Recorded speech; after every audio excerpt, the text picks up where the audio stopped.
আলহামদুলিল্লাহি রাব্বিল আলামিন ওয়া আকিবাতুল মুত্তাকিন ওয়াসসালাতু ওয়াসসালামু আলা আলিহি ওয়া আসহাবিহি আজমাইন আম্মা বাদ ফাউযু বিল্লাহি মিনাশ শাইতানির রাজিম বিসমিল্লাহির রহমানির রহিম ওয়াল্লাহু ইউহিব্বুল মুতাহহিরুন। সুপ্রিয় শিক্ষার্থীবৃন্দ, আমি মুআজ্জম হোসেন জমিরুন্নেসা একাডেমি ফেঞ্চুগঞ্জ সিলেট থেকে অনলাইন ক্লাসে তোমাদেরকে অভিনন্দন ও শুভেচ্ছা। আজ আমি ষষ্ঠ শ্রেণীর ইসলাম ও নৈতিক শিক্ষা বিষয়ের দ্বিতীয় অধ্যায়ের পাঠ 3 ও 4 নিয়ে আলোচনা করব ইনশাআল্লাহ। আশা করি তোমরা মনোযোগ সহকারে শুনবে। আমরা যদি পাঠ 3 ও 4 আলোচনা করি তাহলে যে বিষয়গুলো আমরা অবগত হব বা জানতে পারব। প্রথমে আমরা জানতে পারব তাহারাত বলতে কি বুঝি, তাহারাতের প্রকারভেদ। 3 নম্বরে জানতে পারব উজু, উজুর গুরুত্ব, উজু করার নিয়ম, উজুর ফরজ ও সর্বশেষে জানতে পারবো উজু ভঙ্গের কারণ। সুপ্রিয় শিক্ষার্থীবৃন্দু, এবার আমরা মূল ক্লাসের দিকে চলে যাচ্ছি। সর্বপ্রথমে আমরা তাহারাত সম্পর্কে আলোচনা করব, যে বিষয়টি আমাদের ইহকাল এবং পরকাল দুইটির জন্য অত্যন্ত গুরুত্বপূর্ণ একটা বিষয়, যে বিষয়ের উপরে আমাদের ইবাদত নির্ভরশীল। এবং আমরা যদি পবিত্রতা সম্পর্কে ভালো করে জানি তাহলে আমাদের ইবাদত সহি হবে। আর যদি পবিত্রতা সম্পর্কে জানি না এবং পবিত্রতা অর্জন করার নিয়মগুলো জানি না তাহলে আমরা পবিত্রতা অর্জন করতে পারবো না এবং আমাদের ইবাদতের মধ্যে কিছু ত্রুটি থাকবে, আর যার কারণে আমাদের ইবাদত সহি হবে না বা কবুল হবে না। এবার আমরা তাহারাত সম্পর্কে জানবো। এর আগের একটি ক্লাসে আমি নাজাসাত সম্পর্কে আলোচনা করেছি, এবার আলোচনা করব আমরা তাহারাত সম্পর্কে। সুপ্রিয় শিক্ষার্থীবৃন্দু, লক্ষ্য করো যে তাহারাত শব্দটি আরবি, এর প্রতিশব্দ হইল তাহারাতুন। তাহারাত শব্দটি আরবি, এর প্রতিশব্দ হইল তাহারাতুন। উজু, গোসল ও তায়াম্মুমের মাধ্যমে যে পবিত্রতা অর্জন করা হয় তাকে তাহারাত বলে। আমি আবারও বলছি, উজু, গোসল ও তায়াম্মুমের মাধ্যমে যে পবিত্রতা অর্জন করা হয় তাহাকে কি বলা হয়? তাহারাত বলা হয়। ইবাদতের জন্য পবিত্র থাকা একান্ত প্রয়োজন। অর্থাৎ পবিত্র না হলে নামাজ আদায় হবে না এবং বা নামাজ কবুল হবে না। রাসূল সাল্লাল্লাহু আলাইহি সাল্লাম নিজে সবসময় পবিত্র থাকতেন এবং পবিত্র থাকার জন্য উনি সবসময় তার উম্মতকে উৎসাহিত করেছেন এবং তাগিদ দিয়েছেন। রাসূল সাল্লাল্লাহু আলাইহি সাল্লাম সহিহ মুসলিম শরীফে বলেছেন, মুসলিমের এক হাদিস রয়েছে যে রাসূল সাল্লাল্লাহু আলাইহি সাল্লাম ইরশাদ করেছেন যে পবিত্রতা হলো ঈমানের অঙ্গ। পবিত্রতা ঈমানের অঙ্গ, অর্থাৎ যদি আমরা পবিত্র না তাইলে ঈমানের একটি অংশ কমতি থাকবে। এবার আসো আমরা পবিত্রতা প্রকারভেদ জানি। পবিত্রতা 2 প্রকার। পবিত্রতা কত প্রকার? 2 প্রকার। একটা হলো অভ্যন্তরীণ পবিত্রতা আর একটা হলো বাহ্যিক পবিত্রতা। এবার আমরা জানবো অভ্যন্তরীণ পবিত্রতা কাকে বলে এবং বাহ্যিক পবিত্রতা কাকে বলে।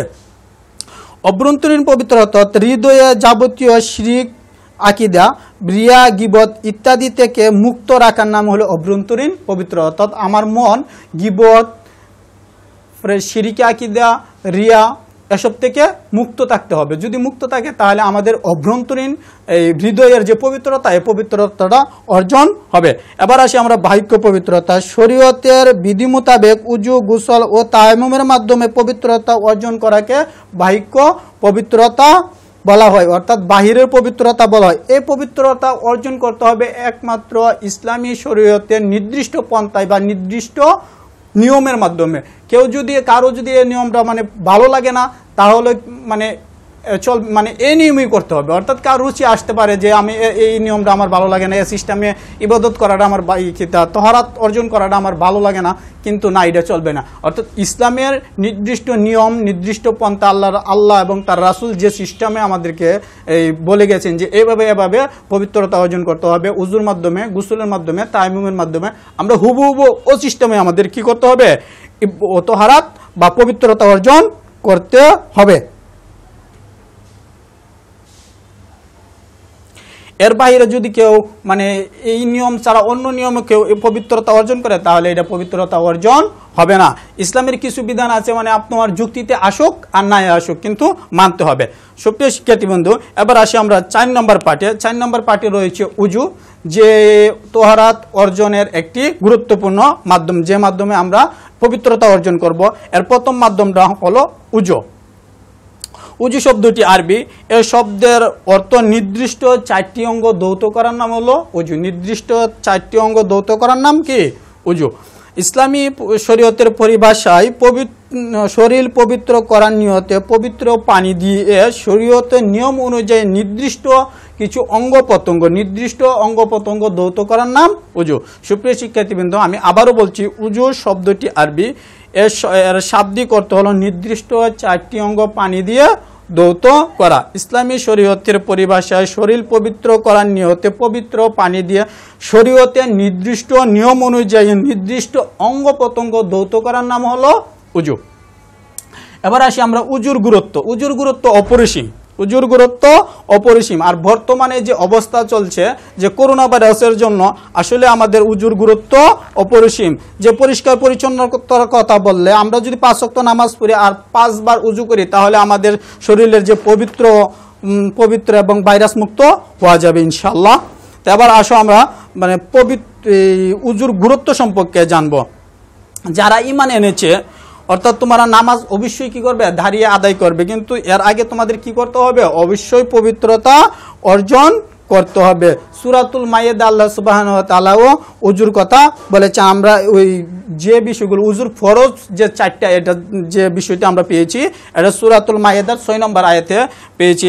আর আল্লাহ রাসূল সাল্লাল্লাহু আলাইহি সাল্লামও বলেছেন যে উজু করার যে গুরুত্বটা বলেছেন, সেই গুরুত্বটা হলো যে রাসূল সাল্লাল্লাহু আলাইহি সাল্লাম একদিন বলেছেন যে কিয়ামতের দিন আমার উম্মত যারা আছেন তাদেরকে আমি চিনতে পারবো। জৈনক ব্যক্তি বলেন, হে আল্লাহর রাসূল, এই লক্ষ লক্ষ এই মানুষের মধ্যে আপনি আপনার উম্মতকে কিভাবে চিনবেন? রাসূল সাল্লাল্লাহু আলাইহি সাল্লাম বলেছেন, আমার উম্মত উজু করার জন্য তার মুখের উজ্জ্বলতা, হাতের উজ্জ্বলতা বেড়ে যাবে, যা দেখে আমি আমার উম্মতকে চিনতে পারবো। সুবহানাল্লাহ। আমরা যদি সঠিকভাবে সঠিক নিয়ম উজু করি তাহলে কিয়ামতের দিন আমাদের অঙ্গ প্রত্যঙ্গগুলো আলোক উজ্জ্বল হয়ে যাবে, আলো জলমল করতে থাকবে, আর আল্লাহ রাসূল সাল্লাল্লাহু আলাইহি সাল্লাম আমাদেরকে চিনতে পারবেন।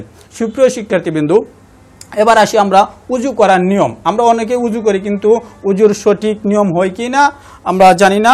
এবার আমরা উজু করার নিয়মগুলো তোমাদেরকে বলবো এবং তোমরা মনোযোগ সহকারে শুনবে, যেগুলো তোমাদের পরীক্ষা আসুক বা না আসুক কিন্তু জীবনের জন্য সবচেয়ে গুরুত্বপূর্ণ একটা বিষয়।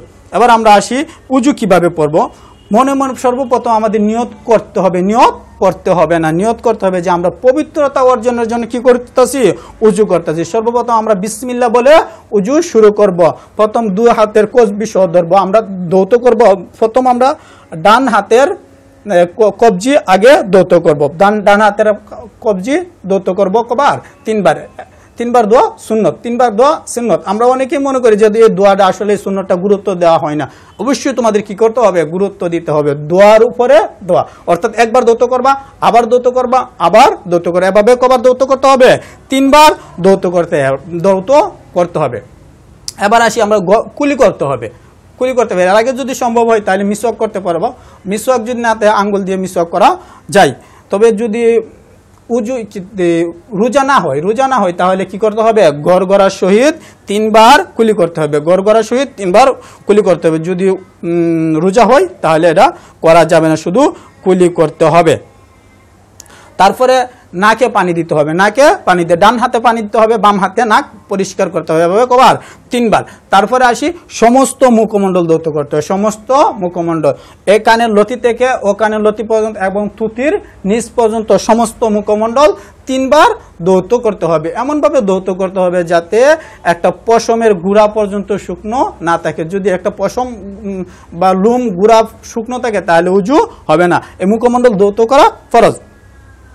এবার আসি আমরা হাতের কুনি সহ ধৌত করতে হবে। প্রথম ডান হাত, তারপর বাম হাত, প্রত্যেকটা অঙ্গ 3বার করে ধৌত করতে হবে।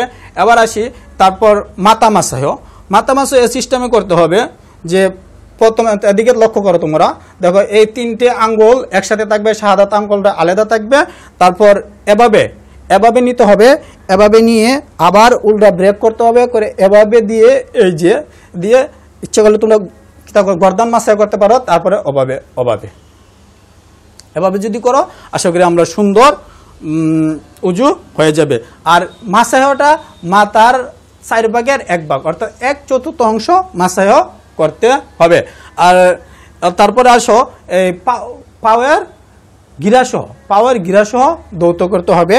আর এই আঙ্গুলের চিপায় চাপায় মানে পানি পৌঁছাতে হবে। প্রত্যেকটা অঙ্গ 3 বার করে ধৌত করতে হবে। আরেকটা বিষয় খেয়াল করতে হবে যে আমাদের হাতের মধ্যে যদি আংটি থাকে, ঘড়ি থাকে, এগুলো নাড়াচাড়া দিতে হবে। আর যদি কারো দাড়ি লম্বা হয়, ঘন হয়, তাহলে দাড়িগুলো খিলাল করতে হবে। সুপ্রিয় শিক্ষার্থী বন্ধু, আমরা এই উজু করার নিয়মগুলো জানলাম। এবার আমরা জানবো যে উজু করার ফরজ। উজুর ফরজ কয়টি? উজুর ফরজ 4টি। উজুর ফরজ 4টি। সূরাতুল মায়েদার 6 নম্বর আয়াত থেকে আমরা জানতে পারলাম যে উজুর ফরজ 4টি। এক নম্বরে হয়েছে সমস্ত মুখমণ্ডল ধৌত করা। আমি প্রথম মানে বলে দিয়েছি কতটুকু ধৌত করতে হবে। সমস্ত মুখমণ্ডল একবার ধৌত করা ফরজ, আর 3 বার ধৌত করা সুন্নত। এই সুন্নতকে অবহেলা করা যাবে না, কারণ তুমি একবার আমরা ধৌত করলাম, কিন্তু অনেক সময় দেখা যাইলো যে এদিকে শুকনো থাকে, এদিকে শুকনো থাকে না। 3 বারই ধৌত করতে হবে। উভয় হাত কুনি সহ ধৌত করতে হবে একবার, আর 3 বার ধৌত করা ফরজ। মাথার 1/4 অংশ মাসায় করতে হবে। আবার উভয় পায়ের গিরাসহ একবার ধৌত করতে হবে। একবার ধৌত করা ফরজ, 3 বার ধৌত করা কি সুন্নত। আমাদের অনেক সময় একটা প্রশ্ন আসে, যে প্রশ্নটা আমরা মানে আনসার করতে খুব কষ্ট হয়। যেমন প্রশ্ন আসতে পারে যে কতটা অঙ্গ ধৌত করা ফরজ।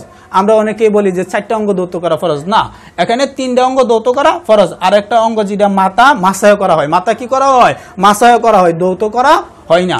সুপ্রিয় শিক্ষার্থী বন্ধু, এবার আসি আমরা যে উজু ভঙ্গের কারণ। আমরা উজু করলাম, উজুর ফরজগুলো জানলাম, উজুর গুরুত্ব জানলাম। এবার আমরা জানবো যে কি কি কারণে উজু ভেঙে যায়। 1 নম্বর হলো, আমরা ছোটবেলা মানে পড়েছি যে উজু ভাঙ্গার কারণ 7টি, কিন্তু তোমাদের বইয়ে 9টি দিয়েছে, মানে 7টার ভিতরে 9টি রয়েছে, বুঝছো। এরপরে আমরা আসলে তোমার বইয়ের আলোকে আমরা আলোচনা করবো। 1 নম্বর হলো প্রস্রাব পায়খানার রাস্তা দিয়ে কোনো কিছু বের হওয়া। অর্থাৎ প্রস্রাব এবং পায়খানার রাস্তা যদি কোনো কিছু বের হয় তাহলে উজু ভেঙে গেল। শরীরের যে কোনো স্থান হতে রক্ত বা পুজ বের হয়ে গড়িয়ে পড়া, খালি বের হলে হবে না, গড়িয়ে পড়লে উজু ভেঙে যাবে। 3 নম্বর হলো মুখ ভর্তি বমি হওয়া। অর্থাৎ মুখ ভরে যদি বমি হয় তাহলে উজু ভেঙে যায়। থুতুর সাথে বেশি রক্ত বের হওয়া, অর্থাৎ থুতুর সঙ্গে রক্তের ভাগ সমান ভাগ বেশি, অর্থাৎ যে থুতু থাকবে তার চেয়ে রক্তের ভাগটা যদি বেশি হয় তাহলে উজু ভেঙে যাবে।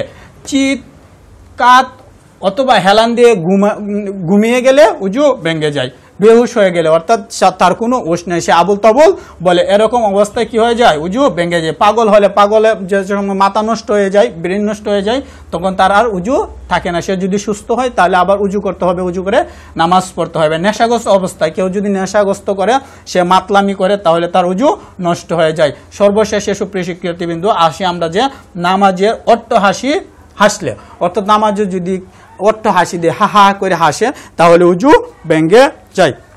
সুপ্রিয় শিক্ষার্থীবৃন্দ, আমরা প্রায় ক্লাসের শেষের দিকে চলে আসছি। আমি আর দীর্ঘায়িত করব না। এবার তোমাদের বাড়ির কাজ দেব। বাড়ির কাজটা দিতে পারে যে তোহারাত বলতে কি বুঝো, তোহারাত কত প্রকার ও কি কি, উজুর ফরজ কয়টি ও কি কি, উজু ভাঙ্গার কারণগুলো